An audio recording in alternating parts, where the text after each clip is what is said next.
Real talk, ang taba ka pa rin, gago. Ngayon, alam mo na kung bakit wala kang kasing baho.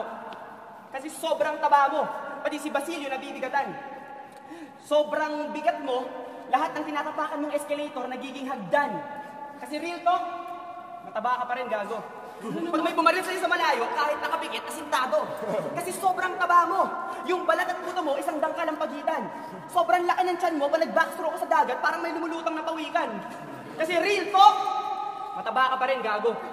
Sobrang takaw mo, pag nag-double time ka, kinakain mo pati mga salita mo. Kasi sobrang taba mo. As in, sobrang taba mo. Tol, ito yung mga nangyari nung Sabado ah. Ano? Ito, seryoso to ah. Okay. LA ganado, baboy kabado, ayaw matalo, away planado, timing tansyado, B-side sarado, practice palalo, para planchado, kahit papano, kaso tablado. Mal edukado, hoy tarantado, kahit ano pang delaying tactics ang